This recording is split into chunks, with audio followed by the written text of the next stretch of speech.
Igbo Igbo ekenekwa m unu.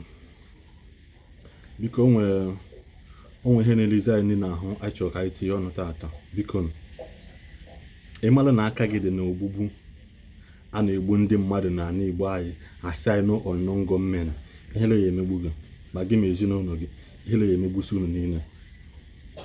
Nke bụ ihe a apụtazie akwa mgbọsị mmadụ a na-anwụ ka mgbọsị mmadụ a na-anwụ ka aja. Unu achọ ikpochapụ mmadụ niile nọ n'ala Igbo, na-achọ ikpochapụ ya, ma ndị a na-akwụ ụgwọ ma ndị a na-asị ha ji egbu ewe na-eme nke ma apụta akwụwa gị ụgwọ. Ngwa anyị mana ịbụ onye Igbo, anyị kwụwa gị ụgwọ sị gị jee gbuo mmadụ ibe gị. Ụgwọ na onye ha bụghị onye Igbo nye gị ego sị gị jee gbuo mmadụ ibe gị, obi adịghị mma ejide gbuo mmadụ ibe gị maka gịnịzi?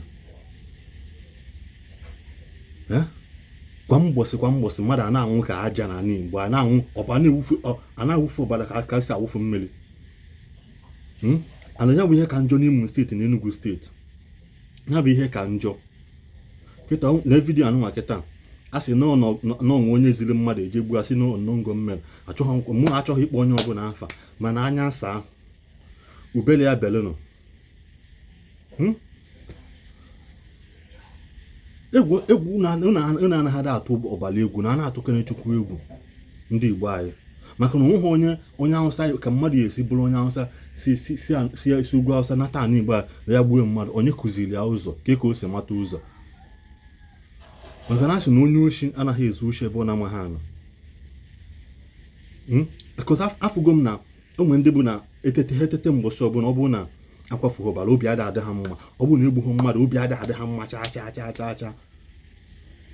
Ala Igbo anyị bụzi ebe weta isi bịa were isi, onye fụzi ọ na-agba na nwatakịrị asị na-egburu mgbọsị a kwesịrị ịgba nkwụ, atụtụla egbe ịda nke ahụ gaa akwụchi ya tii na nke ahụ aga ekwudego maka ya. Achọghị ịma ma onwe ọ na-akwụrụ ụgwọ akwụkwọ, achọghị ịma na onwe ndị ọ na-azụ nne, achọghị ịma maka nwaanyị ọ chọrọ ịnụ, onwedo onye ọ chọrọ ịma ihe ọbụla si gbuo ịpụtakwa ị na-eme ga egbego m ya na nke ya agaghị anyị west gị nke ya aga. Na vidiyo anụnwa na nna achọ itiri unu ka unu nene unu fe ihe ndị mmadụ kara obi, jeje mụnwa ihe ndị mmadụ ọkụ, mụọ ya ọkụ gbagide gbaa ya gbalịsịa. Obi adị unu mma, unu pụtakwu na na-eme anyị niile bụ ndị Igbo a na-ezi ka ị na-egbu nwanne gị, a na-egbu gị na-ezi nwanne gị. Apụtazịa emegharịzi obere ya asị no unknown gunmen, no ESN, no IPOB, Biafra, nka na ma ndị ọjọọ bụ ndị nọ n'ime ihe ahụ bụ na-agwasị na-ebutesịla ndị Igbo anyị ajọ afa.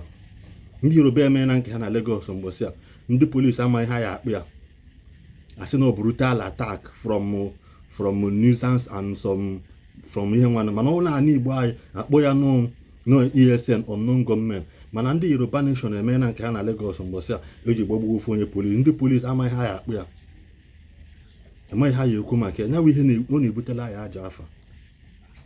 Ndị Igbo anyị saa na anya unu, ọ bụkwa ọ na-aka ya esi zọta Biafra nwa egbu, ọ bụkwa ọ na-ahụ ebe ị ga-egbe egbuo mmadụ ibe gị, enye gị ego eje mụ abịa onye Igbo be gị ọkụ. Igbuchazi ụmụ nwanne gị sogo ya ebili dị ka njọ, soga ya ebili, soga ma mbikwa ahụ. Biko na nyonyo video. This is the height of it. Ikenga's country home, razed to fire, razed down by fire.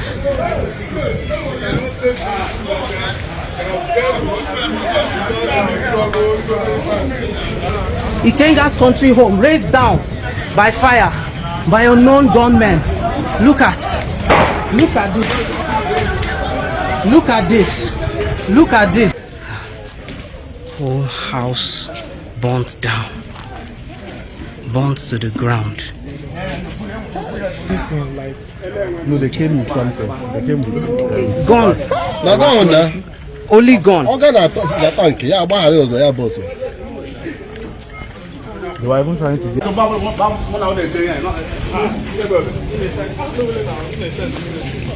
Here.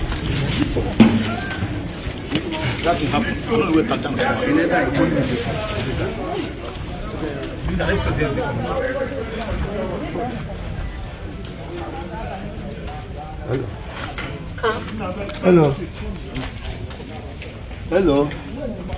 All the cars raised down. All the cars raised down. All the cars raised down. Now, una afugoni ha kwuru na the video. Una anụghị ha na-ekwu. Mmadụ onye ọbụla dị confused. Amụghị onye anyị ejide. Amụghị onye anyị akpọ afa. Nye moto ndị mmadụ gbaa ya ọkụ riri. Ogo na ndị mmadụ n'ebe anyị chọọ dị ịmụ ihe a na-akọ. Enye unu obere ego na-egbu ego onye ka ya akwụdo gị ka iwe je gbugwo mmadụ ibe ego onye ka ya enye gị. A sịkwa na mma niile sịkwa n'ụzọ. Ogbu mmadụ esi na mma na ọgba egbe esi na egbe na. Ihe mere mmadụ ka ya eme gị. Ihe onye mkpụrụ onye ọbụla kọ n'ụwa ka ọ ya abụrụ. Igbuo mmadụ ibe gị. Ị mahụ na ihe nwoke ma nwoke bịa wụ na ya jidelu m maka echi.